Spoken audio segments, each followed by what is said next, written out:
Have you ever felt that despite all your abilities, something inside you just holds you back? Like there's a hidden part of your personality that always seems to sabotage you, right at the critical moment? That's not just in your head. That's your inferior function, and when it's left unchecked, it can quietly take over and steer you off course. Carl Jung called the solution to this inner conflict individuation, and understanding it might just change everything.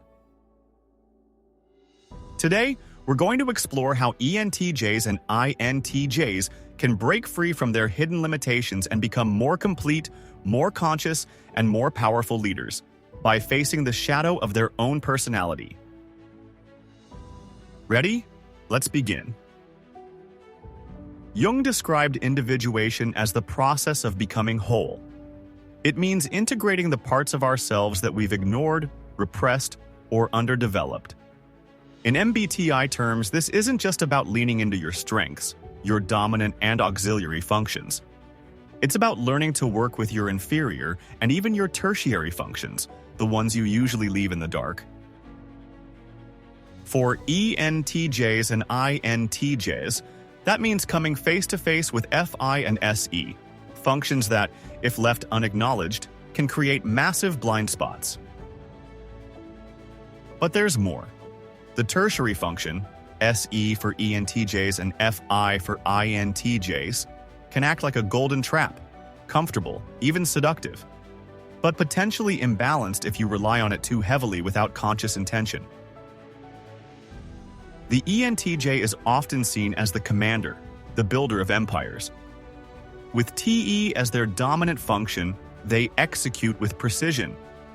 They see systems, opportunities, and inefficiencies, and they fix them. Their auxiliary function, NI, gives them long-range vision. They don't just act fast, they act with foresight. Now, here's where it gets interesting. The tertiary function, SE, adds a burst of charisma and presence. ENTJs with a healthy SE can be captivating, bold, and physically assertive. But, and this is a big but, when SE is used in an immature way, it can lead to impulsivity, overindulgence, or chasing status symbols to fill a deeper void.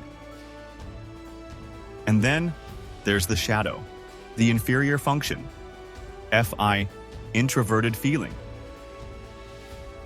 This is the part of the ENTJ that's often ignored. It's internal, emotional, value-driven.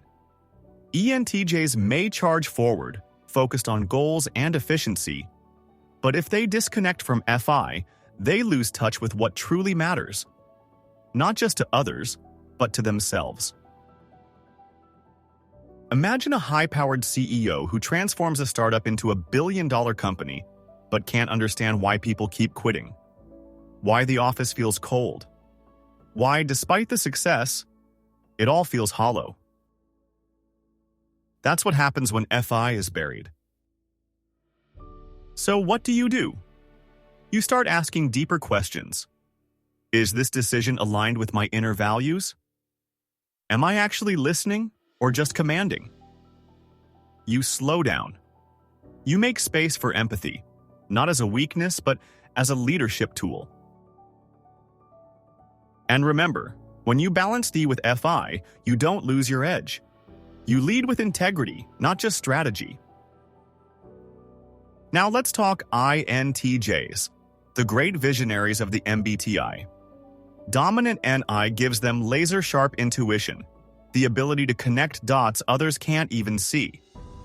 With TE as their auxiliary, they're not just dreamers, they build entire systems to make those visions real. Their tertiary function is FI, Introverted Feeling. And when developed, this can give INTJs a profound moral compass and a quiet emotional depth. But here's the trap. When FI goes unchecked, it can turn inward, leading to over-isolation, moral superiority, or silent self-judgment when the outer world doesn't understand them. And their greatest blind spot? The inferior function, SE, Extraverted Sensing. This is the function that anchors you to the present moment, to tangible reality. Without ENTJs risk getting lost in theoretical perfection. They build castles in the sky and forget to lay the foundation. Picture this. An INTJ spends months planning a groundbreaking innovation, only to watch it fail because they missed basic logistics, time, budget, resources. The idea wasn't wrong, it just wasn't grounded. So what can you do? Start small. Practice mindfulness.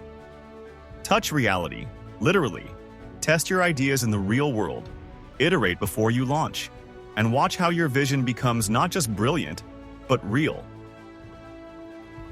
At the same time, pay attention to your tertiary FI.